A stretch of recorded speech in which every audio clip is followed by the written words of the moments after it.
Hi again, and welcome back. I'm glad you could join us. I know our door is a little bit hard to find, nestled between the intergalactic travel agency and the microbiome black market, but here you are. Got a question about tomorrow? Well, you are in the right place. Welcome to your friendly neighborhood futurology shop, where you can get the answers to tomorrow's questions today. On today's trip to and from the future, we are considering questions about food. So to do that, I called up Soleil Ho, food critic at the San Francisco Chronicle, host of the podcast Extra Spicy, and founder of another podcast called Racist Sandwich.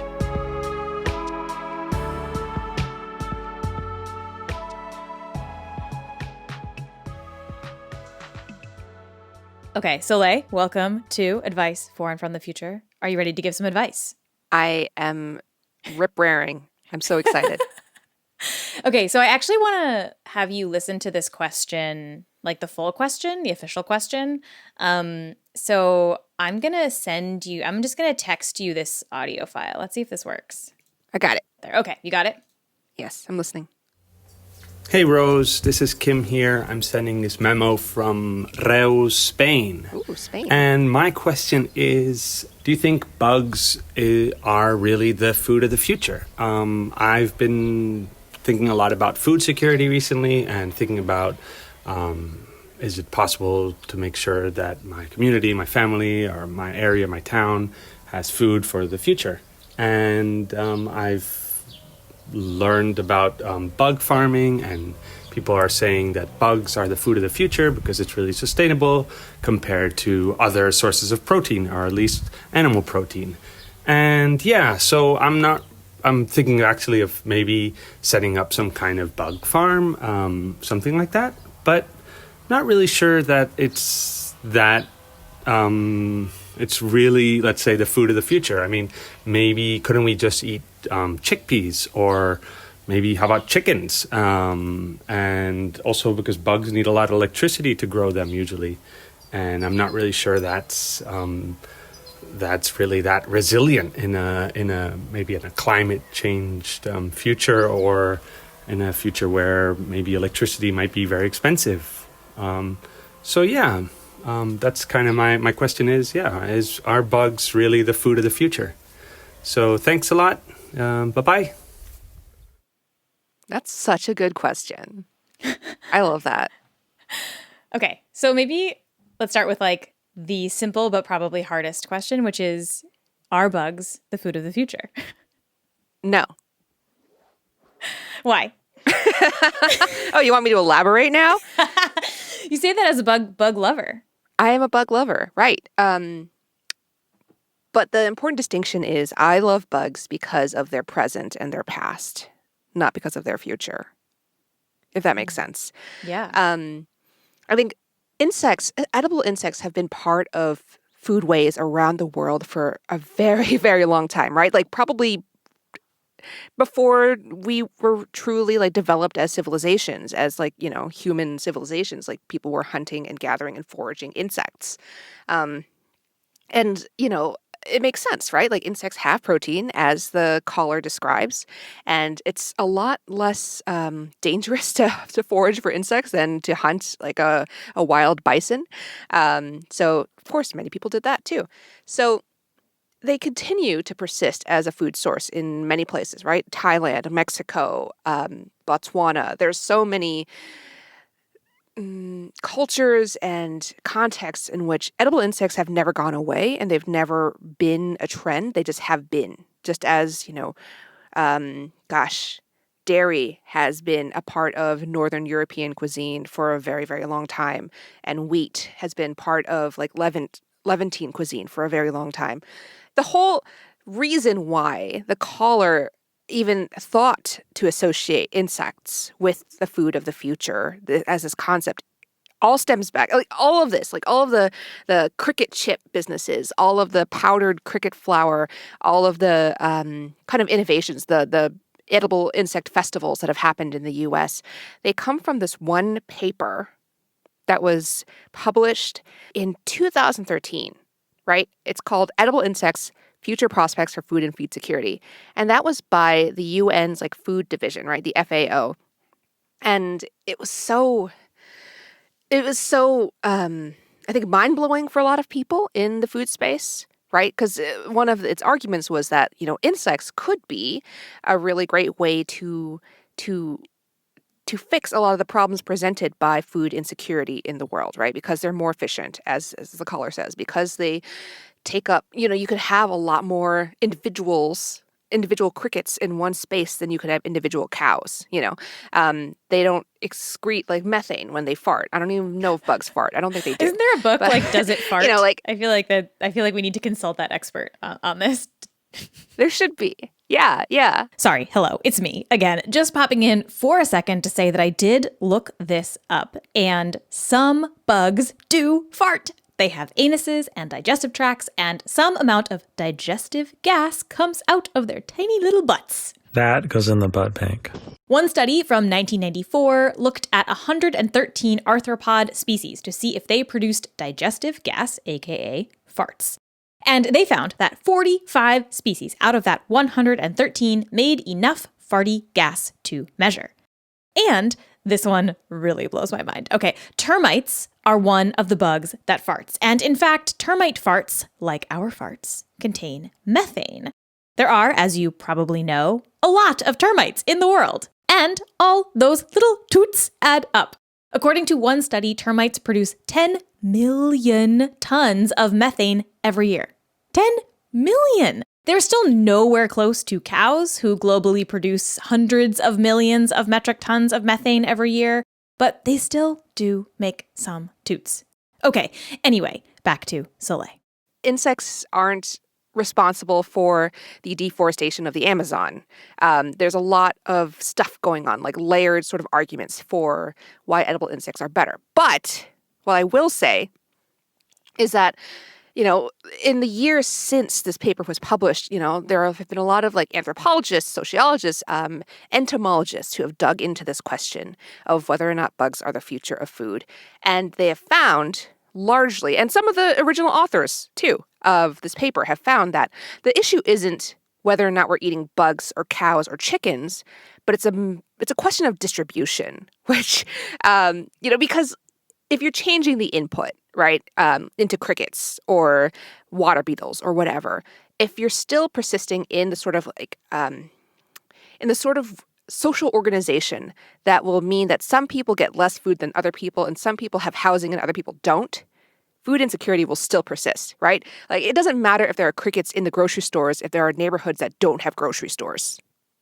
The end. Yeah, no, that's great. I was going to ask you, I wanted to sort of talk about that paper and how all of a sudden, because it does feel like seemingly overnight, all of a sudden everybody in sort of the Western, especially in America and apparently in Spain, are suddenly talking about bugs, eating bugs. Bugs are the future. And it was where did this come from? How does this become the trend? And, you get all these, right, you said cricket flour companies and cricket chip companies and candies with little bugs inside of them. Right. Yeah. I think there are some cultures, as the paper argues, there are many cultures, I think the majority of cultures in the world that consume insects as sort of daily whatever, right? And at the same time, there are some really influential cultures, a minority of the world, that doesn't eat insects and actually has a very strong distaste towards edible insects as a concept.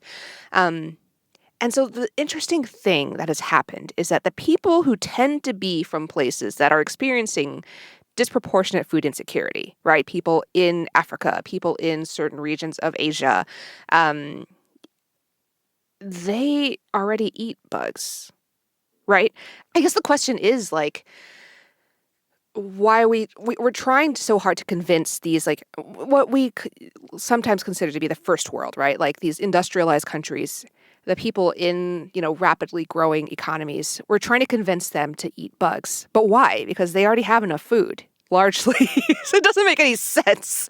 And that's why you have all of these premium products that are marketed toward people in what we consider to be the West, lollipops and cricket power bars and that sort of thing, for people who are largely affluent relative to the rest of the world. It's a really interesting and I think wrong answer to a very legitimate question of how we feed an expanding global population. Yeah, and there seemed to be, in my research on this, which is not nearly as deep as yours, I feel like I've seen two sort of very distinct groups of people who are excited about eating bugs. And one group is the group that is, these cricket flower, like food of the future, sustainability, this is the way, this is what we're going to do, kind of just discovered this idea people. And then there are the folks who are excited about bugs because they're like a heritage food and they kind of want to go back to some of these things that were nourishing to their cultures sort of at all levels. And those two groups do not seem to be in conversation with one another very frequently. Is that fair to say? Right. Yeah. I mean, the kind of people who are writing these papers are largely from European or American universities, right? They're researchers who are from these populations that don't really eat the insects and don't have like a really deep cultural memory of eating insects. It's such a disconnect between the people who already do it. Like the latter camp are rarely asked about their experiences. And they're more treated as a sort of like anthropological kind of curiosity generally. Insects are another thing that can and will be and have been gentrified. Yeah.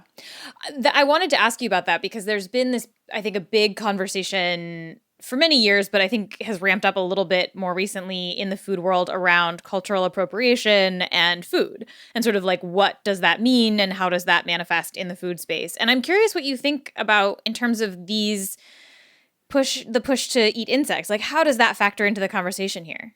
I mean, I think it's once you identify cultural appropriation as a mechanism, right, as a process of assimilating a otherized food into the mainstream, it's pretty easy to see how that's happened with insects. The reason why cultural appropriation matters is because of the way it exacerbates the existing racial wealth gap, right, between whites and non-whites. That's a huge gap in the United States.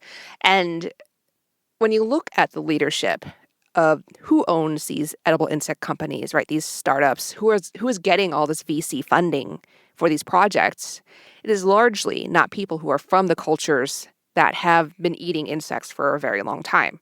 That's sort of the people who came into this as a business opportunity once that paper was published. They saw this coming, or at least they saw this trend. And so they're trying to engineer it and make it happen and like get ahead of it with the patents and the automated cricket farms and all of this stuff in order to profit. And insects, if you're going, there's so many things I could say. I'm just like so mad right now. If you're going to farm insects, they do not, they have a very different environmental impact as because the original paper was talking about foraged insects, right? Like in Oaxaca, people don't grow chapulines or ant larvae, they gather it or they facilitate it through like permaculture in agave or like, other sorts of natural plants that exist on ranches. And they kind of are a seasonal thing, like winged termites in India, for instance, like they come in during monsoon season and then you catch them. You don't farm them, right? So, but once you start trying to industrialize insects and make these products to scale, the environmental impacts, the nutritional impacts, all of the things that are bandied by this paper as being really significant benefits to an edible insect culture are completely like they're just so undermined by those practices. So it's a very funny American impulse to have to try to industrialize everything. Like that's not the solution, actually. It's a distribution of resources. That's the solution. And the redistribution of wealth. But, I think when you think about edible insects and you think about power together, they mirror a lot of these conversations about culture appropriation in food. Yeah, it reminds me a little bit of the conversation around vegetarianism, veganism in the US, where, there are all of these papers that identify meat eating as a large input into the climate change system. And the recommendation is like, hey, like maybe eat less meat. And the reaction has been not just to eat less meat, but to like get into a lab and engineer fake meat to be as close as possible to real meat in this like very complicated and resource intensive way, and then be like, see, we're not eating meat. And it's like, I feel like you've missed a step here. Right. Yeah, I think there's a very distinct cynicism to this too, because the selling of vegetarian or vegan meats or edible insects, right, is so based on these bigger picture things, right? They're based on climate change, they're based on environmental impact, they're based on nutrition. Whereas, a lot of vegetarians, culturally, a lot of people who eat edible insects eat them because they like the food. They like how it tastes. And they're so rarely marketed because of how good they taste. And if you're going to try to convert people to a diet or a different way of eating, anyone with a kid can tell you, right? You don't sell it to them based on how good it is for them. You tell them, oh, this is delicious, and then they'll get interested. I also wanted to ask a little bit too about, the dynamic, sort of intra-culture dynamics. You sent me this amazing piece by Genevieve Upaletti in Vice about the roasted winged termites, the monsoon snack. And in that piece, they talk about the sort of caste system and sort of the ways in which even within a culture, there are some places in which, eating bugs is seen as low class and, is sort of considered disgusting by those who are sort of high society. And so there's also an even when you aren't talking about sort of the quote unquote West white sort of colonial powers taking things and sort of co-opting them and trying to industrialize them, even within some of these cultures, there are interesting dynamics at play here when it comes to the conversations around eating insects. For sure. Yeah. I loved that piece also because you rarely hear from people who are considered to be lower caste in India talking about Indian cuisines. So that in itself is awesome. But yeah, it's as you see kind of there are these really interesting patterns of dietary change as people and nations and communities become more affluent, or as their income rises, they start to eat kind of the same, which I find really fascinating. Right, eating seasonally for a long time, that was sort of a poor people's thing. That was a farmer's way of eating, or eating fresh food was sort of a really only farmers got that. Many people who were more affluent would eat preserved foods or spices that have been imported and preserved in a certain way, meats that were preserved in honey, for instance, or pickles, that sort of thing. And as you kind of see, especially in the US, right, people assimilate as immigrants, they eat more meat, for instance, there have been countless examples of immigrants writing back home and saying I eat meat every day as opposed to once a month. This is amazing. I love America. That's a part of what we do here. And you've seen it in the work of, Luz Calvo and Catriona Esquivel, who wrote Decolonize Your Diet, about the kind of the Hispanic paradox, where a lot of Latinx people who immigrated to the United States, they tended to be healthier than their descendants who, grew up here because of the diet, because of the way their diets shifted more towards processed foods and meat, red meat especially. It's really interesting. And so you see this with insects as well, where as people move into cities, for instance, and they urbanize, you see this in Thailand, they are more separate from that sort of indigenous food culture.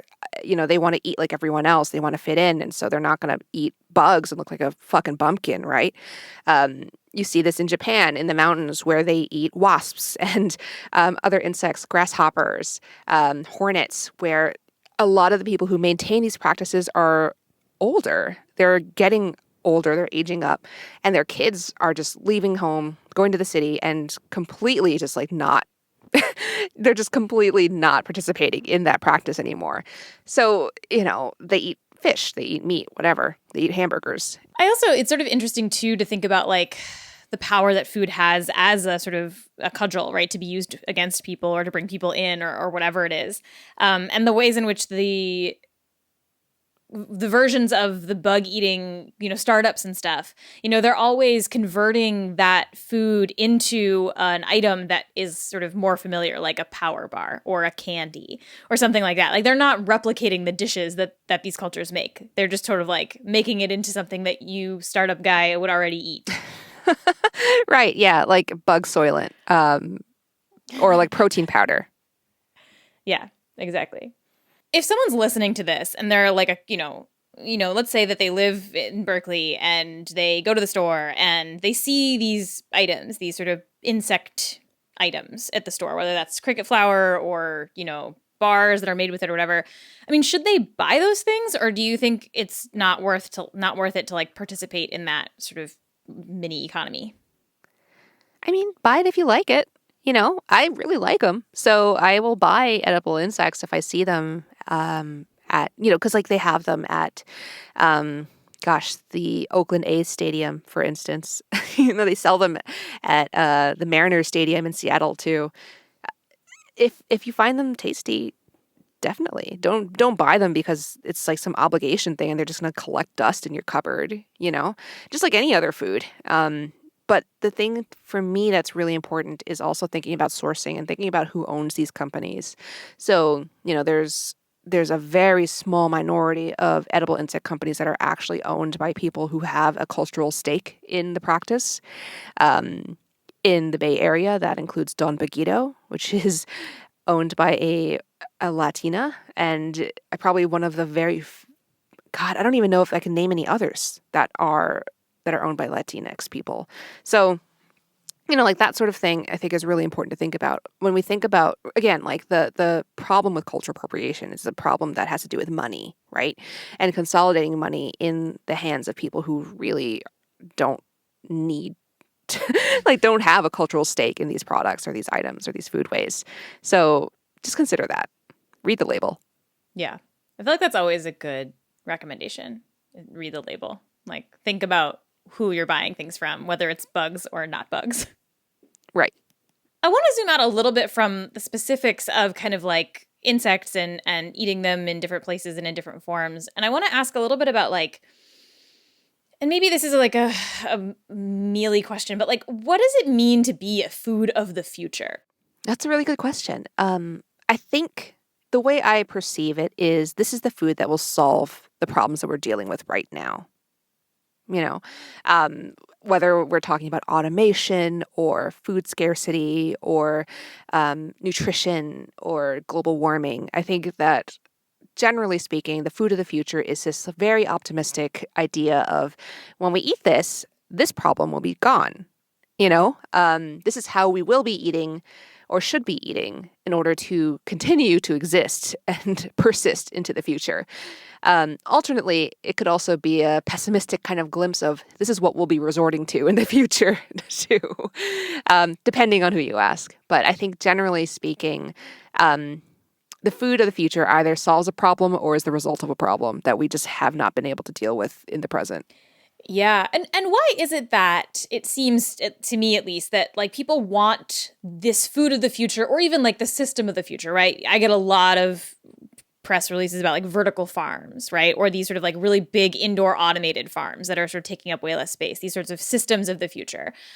Why is it that we want them to look and feel different or unique or surprising for whatever version of that means to the person who's considering it? Like, it's not sexy to talk about like the future of food is to change these systems in all these like subtle ways in which they don't actually look that different. Like, why is it that we need it to look quote unquote weird? I think it's the same reason why nobody wants to read the Farm Bill. Yeah. It's like boring shit, but it means so much for so many people, right? Whether you are on food stamps or you're an actual farmer. But it's just so, it's so intimidating and it's so boring and just like full of legalese and process that like the average human being does not want to deal with, right? And when we think about these sort of silver bullets for the problems of today, you want to just buy something that looks cool, and then that would solve the problem. I think that's a very American thing to do. We're very much into like the flashy, like instant, okay, something is different now. You want to feel that difference. Otherwise, it doesn't feel real. Advocating for UBI doesn't really feel real. It feels kind of fake. And policy stuff always feels kind of fake. And I think this overinvestment in product-based solutions also speaks to a failure of the government and our society not really impressing upon people the importance of policy and the importance of long-term change and really sticking with fights. And two, it speaks to a frustration that people have that these fights don't matter in the end, that policy will never change, that we are so not in control of the greater forces that govern our lives that we might as well just change that tiny sphere that we have access to, through our income or our means, and like that's enough. Yeah, it does definitely feel like everybody wants there to be a consumer-based solution because we've been told that like that's how you change things is by like buying a different product or not buying from somewhere or like picking this, company over that company, and that's like your only vector to be able to sort of have a voice in the system, which is like obviously a very problematic and frustrating thing to sort of feel where it's like, okay, well, I care about the future of food, so I guess if I make this purchase from this company, then I'm doing the right thing, as opposed to sort of like collective action or sort of like the much harder, slower, more demoralizing work of organizing in some way. Right. I mean, again, to go back to the question of food scarcity, insects are not the solution to that because there already is enough food for everyone on this planet. The problem is getting them that food of good quality that is culturally appropriate and that actually, feeds people who need it. And, you could just see, like, it's obvious. I can order an insane amount of food delivered to my door right now after this call. And many people don't have that option. Like, why is that? So what, like, this is like obviously a sort of unfair question given everything we've just talked about, but I'm going to ask it anyway. What is the food of the future? That's such an unfair question. I mean, I don't know. I don't think there is one. I don't think it makes sense to even think about it. And, I think we have to be more specific too when we ask that question of just, what do you mean when you mean food of the future? Do you mean what are rich people going to be eating or what are the working class going to be eating? What are people going to be eating because they want to? And what are they going to be eating because they have to? I think those are all really different questions. Mm-hmm. And just, it's hard to say what we'll be eating in the year 3020. Will there be a planet? I don't know. I feel confident in saying there will be a planet. Will there be humans? Not so confident. True. Yes. Will there be food on that planet? Not sure. Yeah. Is there anything that you are excited about, at least, like in terms of, things that are coming, changes that might be coming or new ideas or anything that you are like, oh, actually, that would be great for us to have? Okay. My goofy answer is boba ice cream is an amazing, amazing innovation. Wait, is I'm it very like happy. Ice cream with boba in it, or is it boba flavored ice cream? Oh, I see. Okay. It's like a milk tea flavored popsicle with boba in it. Whoa. Amazing, right? That is amazing. So that is a great food of the present, near future that many have enjoyed, including myself. I can't wait for the New York Times to discover it in 3 years and write about it. Right. And I think the really interesting thing that I'm seeing right now, as we are speaking during this pandemic and during a time when many people who are in the restaurant, food and beverage industries have found themselves under or unemployed. A lot of people who are really talented and know their way around kitchens are starting cottage businesses or like gray market businesses where they are grilling chicken for their neighborhood or making tacos on their garage or, selling tamales on Facebook. It's really interesting thing where I think we're at this critical mass point where many diners are actually less worried about that too, as far as safety goes. They're just like, yeah, I'm going to go to this garage and eat a taco. Why not? Definitely the health inspector has never been to this place, but that's fine, And this, as many people in cities know, like this has been a hallmark of city life, right? The tamale lady who goes to the bars at bar close and sells them out of a cooler. The street vendors who cook hot dogs wrapped in bacon on the sidewalk. This has been a part of the economy, whether you like it or not, whether it's legal or not, for so long, for so many people who've been shut out of the restaurant industry and don't have the money or the credit or the capital to start a legitimate restaurant. And so like more and more, I think people are going to enter that economy and we're going to reach a point where that's just a normal part of life, selling, Jamaican beef patties on Instagram is like just a thing that people do now. So I think that's really exciting, actually. The decentralization of food and dining out from restaurants is super exciting. And just, it's more and more in the hands of people who have been shut out. And that's always a good thing. We just signed up for a bread CSA that I am incredibly excited about, which is just like a guy, right, who like his bakery's closed because it's, a pandemic. And so we're just getting bread. Like he makes bread and we buy it and it delivers it and it's amazing. Bread's my like main food item. It's mostly what I eat all day, every day. So bread and olives, my two food groups. It's very healthy. Yeah. Do you have a favorite bug dish or food item? Oh, that's a good question. Yes. I really like chicatanas, actually, and they are kind of a flying ant with a really big sort of, I want to say, thorax?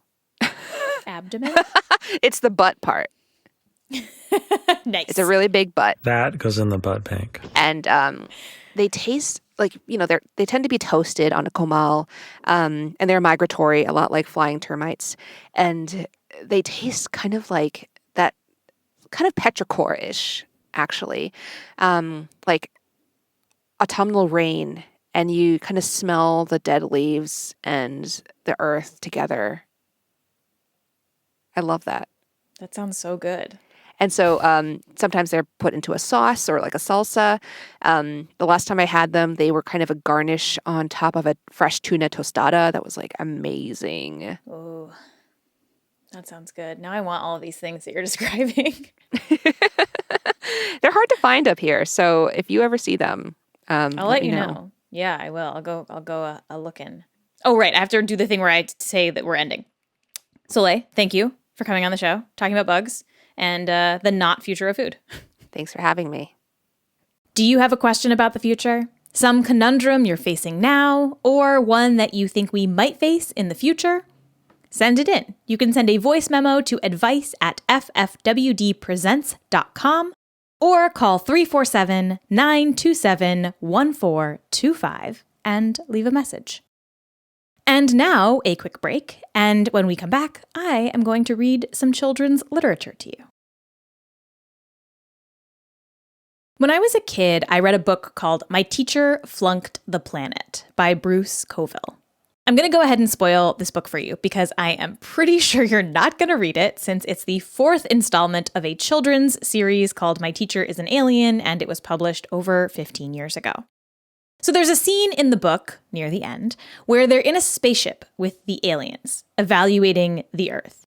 And the aliens are listing all of the reasons that the planet, and really the people on it, humans, suck, and why they should be destroyed. One of the ways they illustrate their point is by taking these kids to various places where humans are doing horrible things. The rainforest being destroyed, a literal war zone, and then they go to a refugee camp in Ethiopia where people are starving to death. They see children literally dying right in front of them. It's a super intense scene, which I will spare you the actual details of, but then here is what happens. Here's the part of the book that comes next. "Why did you take us there?" demanded Susan when we were back on the ship. Her face was pale, her cheeks moist with tears that kept coming no matter how many times she wiped her eyes. She was as angry as I have ever seen her. "Because we want you to explain it to us," said Broxholm. He's an alien, if that's not obvious. "Forget explaining it," said Susan. "Why don't you do something about it?" Broxholm looked at her, his orange eyes glowing in astonishment. "What do you mean?" "Stop it. Fix it. You could feed those people, couldn't you?" "Why should we?" asked Broxholm, genuinely puzzled. "Because it's so terrible." "Yes, but why should we stop it when you can do it yourselves?" "But we can't. We just don't have enough food for everyone." Susan's voice began to falter. "Do we?" Krieblim looked at Broxholm. He nodded and she sent the saucer into the air. Soon we were hovering over a large building, not that far from where we had seen the starving people. Krieblim made some adjustments to the control panel, then said, "Turn around." The center of the floor contained a holographic image, a three-dimensional picture of the warehouse below us. "Watch," said Broxholm. Krieblim made another adjustment. The image shifted as the walls of the building vanished, revealing what was inside. It was food. Enormous amounts of food. The aliens spent the next hour taking us around the world, showing us place after place where vast amounts of food were stored. We saw mountains of food that weren't being used, enough for every hungry person on the planet.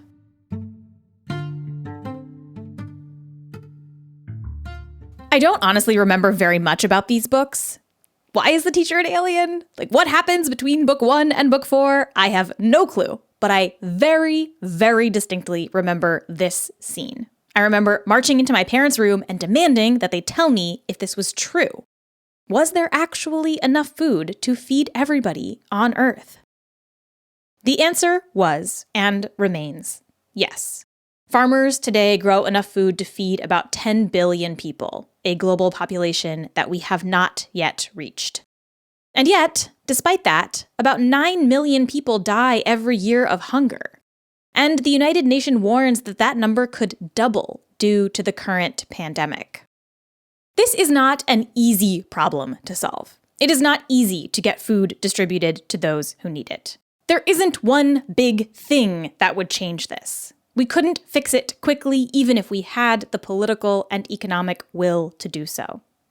But it's not impossible either. The problem is the solutions, they aren't sexy. We don't need new food sources. We don't need big labs full of biochemically engineered meat replicas. We don't need bug farms.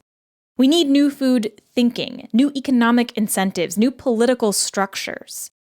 We need to change how we eat not at a menu level, but long before the price of your sandwich is printed on a piece of paper. There are lots of people who are working on these changes out there, but they rarely get the kind of press that a new cricket farm does. And that's because journalism is often very bad at covering systems. In journalism, a story has to have characters. It has to have drama. It has to have a beginning, a middle, and an end. There have to be stakes, and there have to be specific actions, and ideally, something that you can take pictures of. At the end of the story, there should be a winner and a loser, clearly defined. And that works in a lot of cases. Sports, politics, even science sometimes. This researcher uncovers a new way of understanding fruit flies or giant squid or whatever it is. Cool. But some stories, they don't have those things. In some cases, focusing on the small, concrete stories that have clear outcomes doesn't actually illuminate the bigger issues. There's nothing clickable and surprising about a long slog to fix a broken system. People want stories. They want something that they can see, something they can recount at a party. And when it comes to the future, this issue is compounded even further. People want disruption. They want a wild and unexpected and strange future. Drones and flying cars and talking animals and robots trying to overthrow us. Spaceships and brain implants. People often ask me why we don't feel like we live in the future promised by sci-fi movies. The gleaming glass towers, the flying cars, the wearable tech that is visible to all. Constructing a world that the viewer immediately reads as the future requires blatant, flashy changes. We don't want to have to reimagine whole, invisible, or abstract systems or ways of thinking. I admit that sometimes I too suffer from this novelty brain rot. Some of the most interesting futures out there are hard to visualize. They're a rethinking, a shift in worldview. Ruthie Gilmore, the prison abolitionist, says that, quote, "Abolition requires that we change one thing. Everything," end quote. And sometimes when I hear that, I think, okay, but what does that mean? What does it look like? What's the science fiction movie version? Colonialism is not something you can invent your way out of. Neither is climate change or racism or injustice. No device will do that work for you. No ribbon cutting, no unveiling, no big PR announcement. No CEO will add one more thing that saves the world on a dark and dramatic stage. Systems futures are the slow twitch muscles, the big, deep rivers that must be redug by hand. underground, without fanfare or glory. Most people will never notice the river shifting until they arrive at a different destination. And then many of them will forget there was any change in course at all. It simply happened. They were carried along. If we're lucky, the river diggers can trigger earthquakes or seismic slippage. A jolt. A diversion that would have taken decades to carve out by hand. One that spills the beers of our tubers on the river above and forms some unexpected rapids in the water. Some will resent those bumps, but the river moves on, pushing through rock.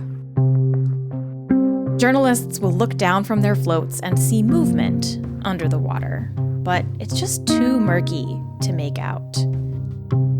Too hard to see a clear image of what they're doing and why and whether it's even going to work.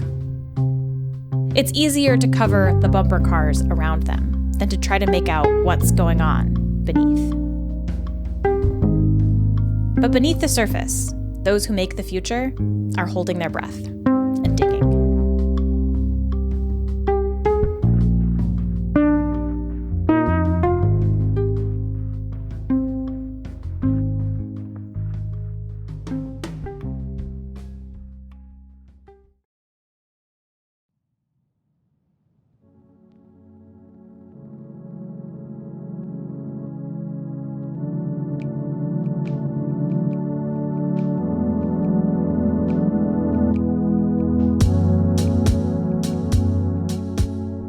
Advice for and from the Future is written, edited, and performed by me, Rose Eveleth. The theme music is by Also, who has a new album out called The Good Grief, which you can get on Bandcamp. Thanks to Quim Packard for your question and to Soleil Ho for joining us to talk about the future of food. If you want to ask a question for or from the future, you can send a voice memo to advice@ffwdpresents.com. And if you go to ffwdpresents.com, you can learn more about this whole project and about the overall network of Flash Forward Presents. There are other shows, there are upcoming experiments, and if you want more about any of those things, you can become a member of the Time Traveler program. Again, go to ffwdpresents.com for more about that.